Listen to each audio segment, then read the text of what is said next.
Selamat pagi Bapak Ibu saudara-saudara yang kekasih di dalam Kristus Yesus. Hari ini kita akan mendengarkan renungan harian. Sebelumnya kita bersatu di dalam doa. Damai sejahtera Allah yang melampaui segala akal, itulah yang memelihara hati dan pikiranmu dalam Kristus Yesus Tuhan kita. Amin. Renungan hari ini terambil dari kitab Matius pasal 18 ayat 14. Demikianlah juga Bapamu yang di sorga tidak menghendaki supaya seorang pun dari anak-anak ini hilang. Saya ulangi sekali lagi, Matius 18 ayat 14. Demikianlah juga Bapamu yang di sorga tidak menghendaki supaya seorang pun dari anak-anak ini hilang. Fokus utama renungan hari ini adalah Tuhan tidak menghendaki anak-anak hilang. Tuhan tidak menghendaki anak-anak hilang. Anak-anak merupakan basis atau harta yang sangat penting di sebuah keluarga. Pepatah orang Batak mengatakan anak kokido hamoraon diau. Artinya anak menjadi harta kekayaan bagiku. Karena anak itu merupakan kekayaan, maka dia dijaga, dirawat, dipelihara, dididik supaya harta itu bisa menjadi yang membawa kemuliaan bagi kita. Hasangapon. Harta itu membawa damai sejahtera bagi kita. Bahkan harta itu bisa memuliakan Tuhan. Peran penting anak menjadi kunci utama dalam pembinaan setiap keluarga. Anak-anak tidak lagi menjadi objek, tetapi menjadi subjek dalam kehidupan keluarga. Yesus menjadi tokoh utama dalam pembinaan terhadap anak-anak. Yesus tidak pernah menyepelekan kehidupan anak-anak, tetapi dia mengangkat harkat anak-anak. Domba dalam perumpamaan yang kita baca hari ini merupakan diri kita sebagai anak-anak Allah. Anak-anak Allah tidak ada yang hilang. Karena itu Yesus datang ke bumi ini untuk mencari anak-anak yang hilang. Mencari anak-anak yang hilang menjadi poin penting dalam renungan hari ini. Karena dunia hari ini berjuang dalam mencari anak-anak yang hilang. Dunia bergumul bagaimana anak-anak yang hilang tanda petik karena kemiskinan, karena putus sekolah, karena yatim piatu, karena pelecehan seksual, karena korban diskriminasi dan sebagainya. Kita harus menjadi alat untuk mencari anak-anak yang hilang itu. Sama seperti Tuhan telah turun ke bumi ini mencari kita, anak-anaknya yang hilang, yang tersesat, supaya kita memperoleh kehidupan yang kekal. Itu sebabnya dalam renungan hari ini kita memfokuskan kepada anak-anak. Karena dunia memiliki tanggung jawab yang besar. Dan tidak hanya dunia ini. Gereja yang merupakan bagian dari dunia ini bertanggung jawab untuk mencari anak-anak yang terhilang tadi. Gereja harus menyampaikan kabar baik kepada anak-anak. Supaya domba-domba atau anak-anak itu tidak seorang pun yang terhilang. Mengapa kita perlu menyampaikan kabar baik kepada anak-anak? Yang pertama, karena anak-anak membutuhkan Injil. Tidak hanya orang dewasa yang membutuhkan Injil. Tidak hanya orang-orang yang mapan yang membutuhkan Injil, kabar baik. Tapi anak-anak pun harus mendapat kabar baik. Pendeta tidak hanya untuk orang dewasa, untuk pemuda, untuk kaum bapak, kaum ibu, kaum lansia. Tetapi pendeta pun harus menjadi pelayan bagi anak-anak. Karena itu kabar baik harus kita sampaikan kepada anak-anak. Karena anak-anak membutuhkan kabar baik Injil itu, yang akan mengarahkan kehidupan mereka, yang akan menjadikan mereka harta yang berharga, yang akan menjadikan mereka menjadi alat Tuhan. Jika kabar baik disampaikan kepada anak-anak, maka anak-anak akan terhindar dari korban pelecehan seksual, korban kekerasan terhadap anak-anak, korban diskriminasi terhadap anak-anak, atau korban penjualan bagian-bagian tubuh dari anak-anak. Kita harus ingat bahwa dunia ini hampir sepertiga diisi oleh anak-anak.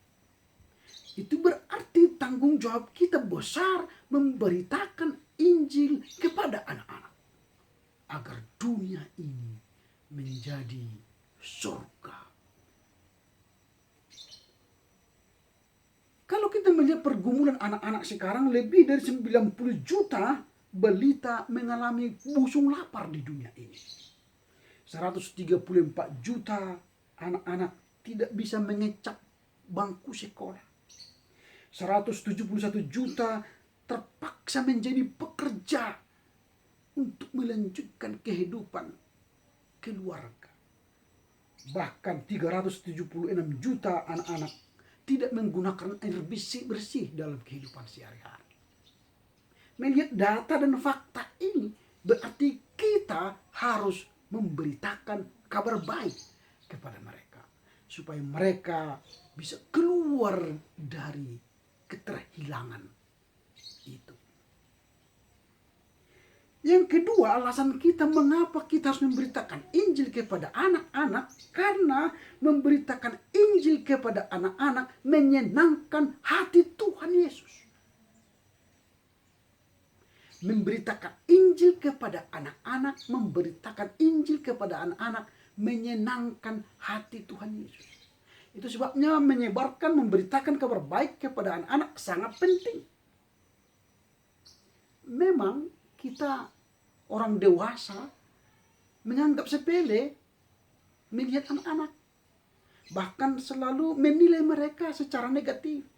Tidak bisa berbuat apa-apa. Selalu underbow kita. Tidak memberikan sesuatu bagi kita. Padahal pandangan itu diputar balikkan oleh Yesus. Yesus tidak pernah menganggap sepele kepada anak-anak.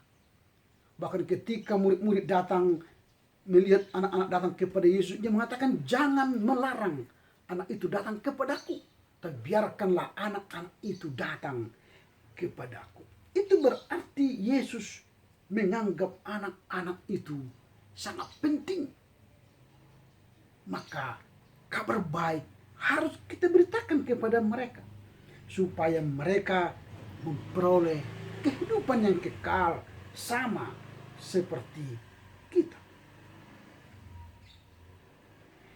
Yesus melihat bahwa anak-anak yang hilang perlu ditolong, perlu diberitakan Injil kepada mereka, supaya mereka tidak terhilang, tidak binasa, melainkan mereka beroleh kehidupan yang kekal. Kalau ada bertanya, apakah kita sudah menyenangkan hati Tuhan? Jawabannya hanya satu. Kalau kita memberitakan Injil kepada anak-anak kecil, maka kita sudah menyenangkan hati Tuhan. Karena itu, segeralah memberitakan Injil kepada anak-anak kecil. Yang ketiga, mengapa kita harus memberitakan Injil kepada anak-anak kecil supaya mereka tidak terhilang? Karena Yesus memandang kualitas anak-anak itu yang sangat berharga. Karena Yesus memandang kualitas anak-anak itu yang sangat berharga. Sering Yesus mengatakan bahwa hal kerajaan sorga itu sama seumpama anak-anak kecil. Jika engkau tidak seperti anak kecil ini, engkau tidak mempunyai kerajaan sorga. Ini menarik. Itu berarti kalau kita memberitakan Injil kepada anak-anak, berarti kita sedang memberitakan Injil kabar baik kepada mereka, dan kita akan memperoleh sorga kekekalan. Karena kualitas anak-anak menentukan masa depan kita. Sorga itu bagaikan seumpama anak-anak. Tidak hanya itu, Yesus mengatakan, bahkan Matius mencatat itu, jika ingin masuk kerajaan sorga, bertobatlah dan menjadi seperti anak kecil. Jika ingin menjadi terbesar dalam kerajaan sorga, rendahkan diri dan menjadi seperti anak kecil. Jika kita ingin tidak ingin ditenggelamkan ke dalam laut, janganlah menyesal. Janganlah menyesatkan anak kecil. Saya ulangi, jika kita tidak ingin ditenggelamkan ke dalam laut, janganlah menyesatkan anak kecil. Berarti memberitakan Injil kepada anak kecil adalah suatu harta kekayaan yang besar. Karena merekalah yang memiliki kualitas meraih kerajaan sorga. Berarti ketika kita memberitakan Injil kepada anak-anak, kita sedang membawa sorga kepada anak-anak. Kita sedang mengangkat kualitas mereka supaya mereka pun tidak tersesat, tidak terhilang. Seorang anak kecil yang tersesat, lebih berharga kita mencarinya daripada 99 domba yang masih berada di kandangnya. Bagi Yesus, jangan ada seorang pun dari kita yang terhilang, termasuk anak-anak kita. Berarti tanggung jawab kita sekarang ialah mencari anak yang hilang. Bisa saja di tengah keluarga kita ada yang hilang. Carilah anak kita, suami kita, istri kita, tetangga kita. Tugas kita ialah mencari domba yang hilang, mencari anak yang hilang. Supaya apa? Kita bersama-sama kelak akan menjadi penghuni sorga. Kiranya firman Tuhan ini menguatkan hati kita bahwa Tuhan sendiri tidak menghendaki kita hilang, tapi Dia mencari anak yang hilang, mencari domba yang hilang. Maka kita pun harus terinspirasi mencari anak-anak yang hilang, memberitakan Injil kepada anak-anak supaya mereka beroleh kehidupan yang kekal. Amin. Kita berdoa. Terpujilah Engkau Bapa, karena firman-Mu hari ini mengajar kami untuk mencari anak-anak yang hilang. Kami akan bertugas mencari anak-anak kami yang banyak sekali hilang di tengah belantara dunia yang penuh godaan dan rintangan ini. Mampukan kami sama seperti Yesus mencari domba yang hilang. Mampukan kami untuk mencari keluarga kami yang hilang, anak-anak kami yang hilang. Bahkan fokus memberitakan Injil, kabar baik kepada anak-anak kami yang kecil, supaya mereka tidak terhilang diterpa arus zaman ini. Terpujilah Engkau Bapa, demi Kristus Yesus. Amin. Selamat pagi, selamat berkarya untuk Tuhan.